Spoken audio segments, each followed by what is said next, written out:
everyone know that her chapbook is available on the back table right over here, as well as our next readers, Melanie Westerberg. So that's something for you to take home and look at. Really appreciate that.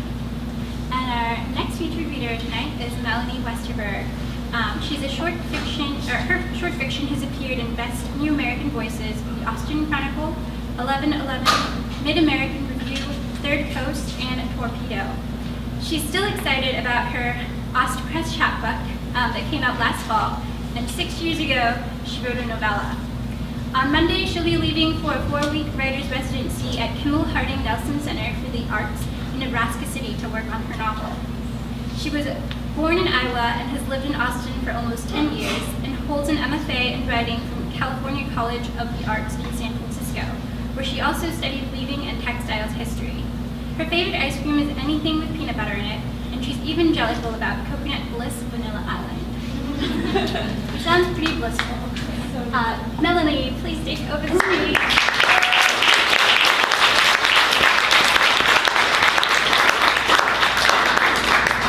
Thanks for coming, everyone. So, this is a new piece that I'm still kind of working on, and it started out as kind of an historical fiction fairy tale, and now it's that, and then it's also kind of like a folk ballad, and there's a bunch of gore in it, and it's just one piece. Could you hold on And it's called Wolf. Could you hold on just a second? I gotta change the battery. There you go. Thanks. Bite your tongue. Thank you. Get it? Okay. All right, so it's called Wolf Skin. There's a hyphen between wolf and skin. The girl went up the mountain to collect lichen for her father, the weaver. The wolves that lived in the forest at the mountain's base stole into their village almost every night and killed their livestock and chickens. And so they would mix the lichen with ground glass and stuff it inside a dead yearling, which they would lay in the central square. The acid in the lichen would paralyze the wolf's lungs. In her trouser pocket, she carried a fine, blunt blade for scraping the wolf lichen from the bark. In her hand, she carried a lantern. At 16, she was hardly a girl anymore, but she wanted to learn to weave silk and had no interest in marriage. She was her father's only surviving child. After she turned 15, he told the village that she'd gone to live with her new husband's family, and then took her, dressed in boys' clothes, on as an apprentice. People in the village saw what they wanted to see, and so no one suspected the girl's true identity. She followed a path of trodden grass, not noticing the yellow eyes of the wolf that watched her from the tall ferns. He recognized her smell from far away, and when she passed him, he padded after her, disguising the sound of his tread under hers. At a clearing, the girl gazed down into her village and the river that hugged it. Because the day was clear, she could see the outline of the city's highest hill, where its weavers had their neighborhood. Between the village and the city, the new factory loomed dark and ceaseless. The wolf watched her fill 2 sacks with the terrible lichen that had killed his sister after she gnawed too much from the tree trunks when they were puppies. He still remembered his sister's smell and how she convulsed and went still. He could do nothing but lick her ears. After a few days, she disappeared entirely, leaving no fur or bone. And now this girl carried the very same smell. Above them, crows watched and preened. The light turned golden, and then the moon rose and darkness seeped across the mountainside, but the girl didn't look up from her tree until she was startled by the faint cries of wolves. She shivered. The night was much colder than the days, and she would have to hurry through the forest where the wolves lived before she reached her father's house. At the sound of a footfall, she told herself harshly that boy apprentices were supposed to be brave, and that it was probably a rabbit, not a wolf. She slung a sack of lichen over each shoulder and lit her lantern. The wolf heard his pack calling him and turned to rejoin them. The village's lambs would make him forget his sister once again. 5 mewling and panting wolves lay on their bellies around the village. They had mostly devoured the yearling, and now they were suffocating. From her mattress in the loft, the girl looked out the window at the wolf that lay closest to her father's house, and she wanted to ease its pain. She stayed indoors because she was afraid the villagers would thank her for gathering the lichen to subdue the wolves, and she didn't want the creatures to recognize that it was she who had devastated their lungs. Their hides were tanned after they died, and her father is having a cape made for her, finer and warmer than any coat she'd ever had. She did not want the cape, but she didn't want to hurt her father's feelings, so she kept quiet. The young weaver, who, despite her lack of interest in marriage, the girl had a hard time looking away from, passed their house that afternoon, and she watched him kneel beside the wolf. He held his palm before the animal's nose and pressed it under its jaw to check for breath and pulse. The wolf opened its yellow eyes. Quickly, the weaver plunged his hand into the wolf's fur and stroked it, ear to nape. The girl's father raised the warp threads and pushed a shuttle of rosy silk across. He was showing her how to make fabric for a dress. A blood-faced man in sackcloth passed their window. The wolves were finally dead, and he was shoveling them into a cart. That night, the weavers met in her father's house. She brought them beer and swept the floor, glancing at the young weaver whenever she thought he wouldn't notice. The young weaver said the jobs in the factory were for the unskilled. They would merely be watching over the machines until some mechanism choked up, and then they had to go into the machine to figure out what was wrong. It was dangerous work. The girl thought of his hand on the wolf. The factories produced so much cloth that no one would want a master weaver's piecework anymore, said another weaver after taking a slug of beer. Their wages would keep falling until they were forced to work in the factory. The girl hovered in the corner, her hands full of glasses of beer. The men spoke faster and faster. Her father asked her to leave them, so she placed the glasses on the table and climbed into the loft, where their voices were muffled but still discernible. The weavers said that they would burn the factory and then march to the city and occupy it until the merchants set a minimum price for silk. The girl's heart raced as she listened.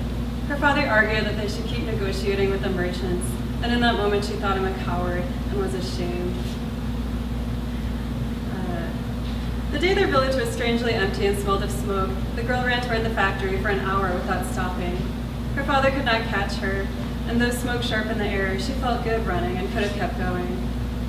Flames licked from the factory's rows of windows, and the machines inside cracked and moaned. When the wind blew, punch cards and cones of thread flew out the windows, flaring brighter before disintegrating.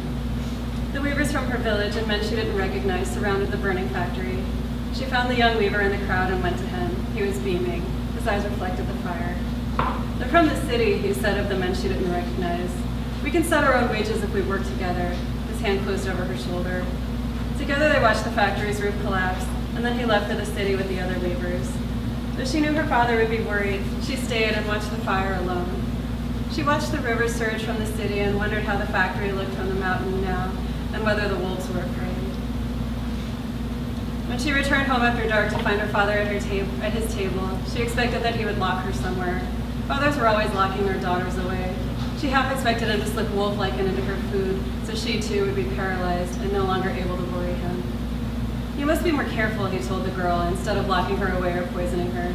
He said the army was probably waiting for the weavers in the city, and that the army had hearts like wolves.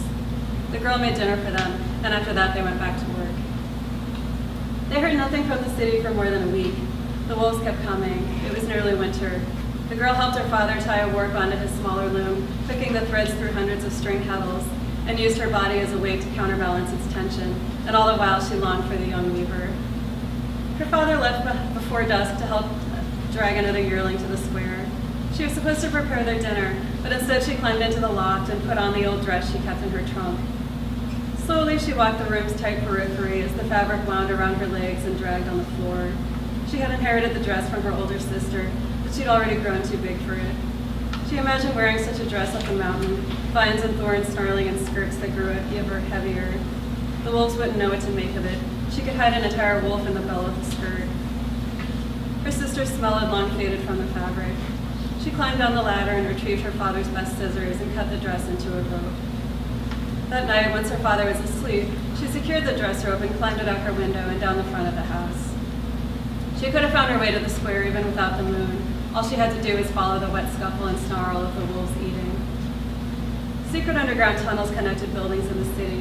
Weavers carried bolts of fabric from one house to another, protected from the elements. She had gone once on business with her father, and she remembered the torch-lit passageways and the doorway they stepped through to enter, carved with peacocks. Her village was too poor for tunnels, but as she came upon the wolves, she wished for such a place to hide. A few had their snouts buried in the yearling. The moon coated the loft with their greasy fur. Wolves were all over the square, hunched over whatever they were eating. They ate luxuriously and with utter attention, the way the young weaver's hands looked when he was working, each bone a scant pulse. There were so many wolves.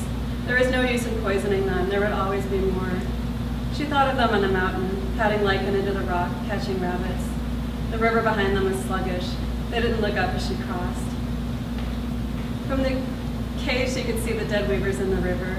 Even in the moon's weak light, she recognized men from their village and a few from the city. She turned her face away, but then she could see the wolves that passed her to drag them up. News of the weavers in the river reached her father by morning. I told him this would happen if they tried to take over the city, he said through tears to his daughter, who had stolen back to the loft and hidden a dress rope before he woke. The state thinks we're disposable. They'll rebuild the factory. She stared at her bread. She couldn't eat. Then we'll burn it again, she murmured. The wolf cape came that day. Her father had surprised her by weaving the lining himself with red silk he'd been saving. It felt heavy on her shoulders and was hemmed just above her ankles. She told her father it was too fine for her, but really she couldn't stand its smell of oil, blood, and pine. Her skin and hair would smell of it. But the nights were so cold, and her father was shattered, so she draped it over her shoulders when she followed him to the river to help dredge up the weavers' bodies and bury them. She shut her eyes as they approached, terrified that she would see blood and scraps of their clothes all over the square, but there was no trace of them. The fishermen said they'd searched for hours without finding a single weaver, and she wondered if they'd been so scared, or she wondered if she'd been so scared the night before that she had been mistaken about what she saw. Her father and the fishermen looked at the river, and she saw that it was thick with wolves. Their fur glistened as they paddled against the current. She begged her father to come with her. They finished all their work, and there was no more. They had no one left in the village, but there must be weavers left in the city, she insisted. They had so little to leave behind. Soon after she left, he got pneumonia and died. For years he'd been weakened by grief and hunger. He wished hard for her to come back to him, but she was deep in the wolf skin by then and could not hear. Then there were no more weavers left in the village, and the factory was rebuilt. Alongside the ribbon of swimming wolves, she walked. She passed the factory at dusk, and then she walked into the night. The wolves took her for one of their own. At first she was furious with her father, and then she missed him terribly. By morning she was ravenous. She tore roots from the ground and plucked berries. She scavenged a meal from a garbage bin on the city's outskirts. She walked slowly as she ate, still following the river, and soon she came to a low place where the wolves scrambled out of the water. She could see that they were following the wolves that snaked up and up toward the old city, and then up still more to the neighborhood where the weavers lived. The girl followed. She tried not to look at the blood all over the street. They passed through the narrow, candy-colored passages of the old city. She saw no people. They must be in the tunnels. Wet-furred and exhausted, the wolves padded up the steps into the weavers' neighborhood and dispersed. She had not stood in such complete silence as she was on the mountain.